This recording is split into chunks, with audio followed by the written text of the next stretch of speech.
अरे खोली दाना बाबा के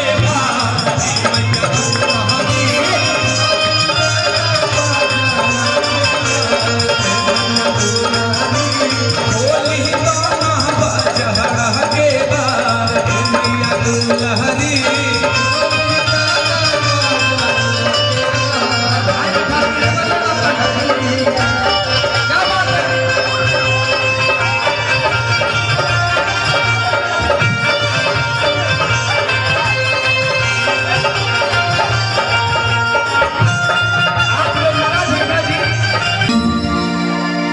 चाटी बोले का पाना हमरा के चाटी तो माई के जागरण में हम माई के मेला में जाएगा तो का खैबा चाटे चौमिन खैबा अब का खैबा कि चाटी बोले का पाना हमरा के चाटी अरे बर्फी मेरा रसगुल्ला भी नहीं अरे दूसर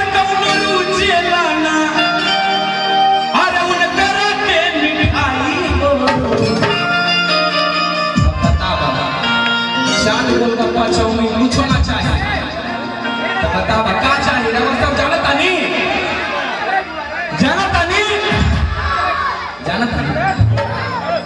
क्या बात है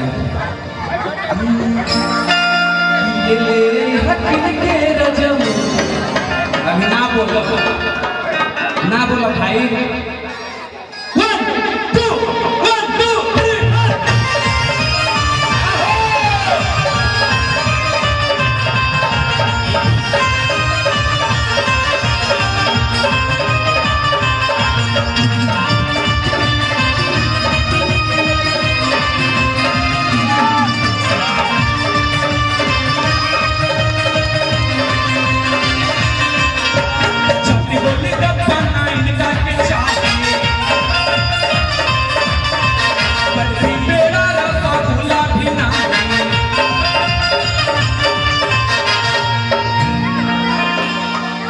क्या बात है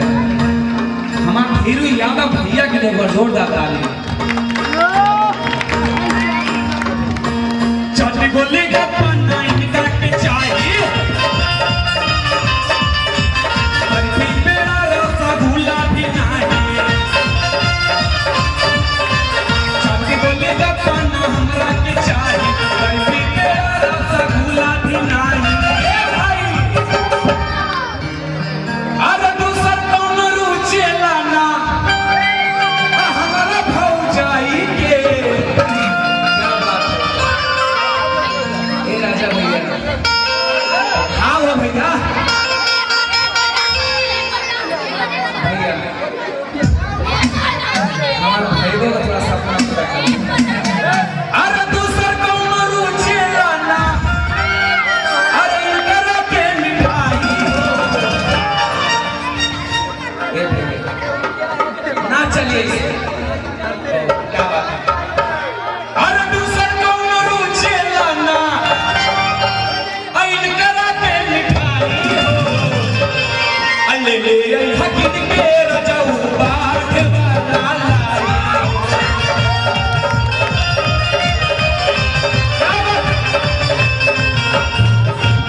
हमारे बहुत सारा कलाकार आए हैं,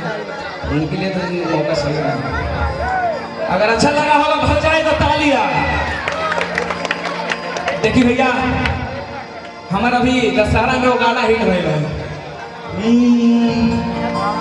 एक लाइन गाए अभी तो मौसम कि सुनाए नंदो के भाई रउए कहतानी कि सुनाए नंदो के भाई हमें लाता हमके घुमाई मेला में जाती चोले हर छोला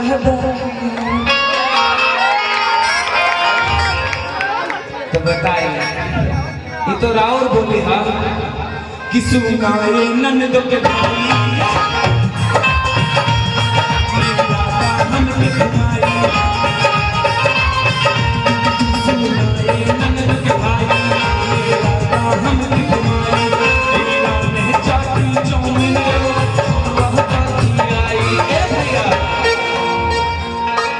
ऊपर से लिया भैया अरे साचो कहतानी को बड़ा जईबू अपना के मेला में भुला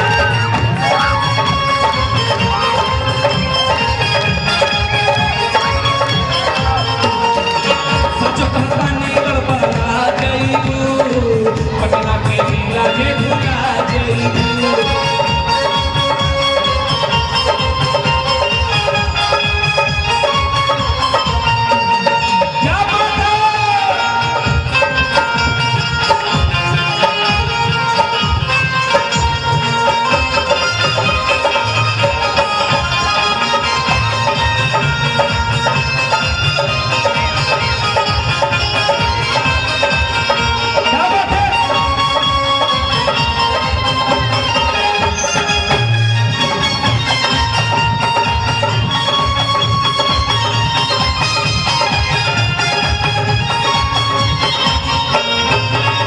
दरबार की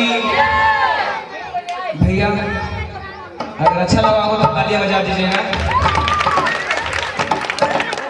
और भैया अगर गाते रहा तो रात हो जाई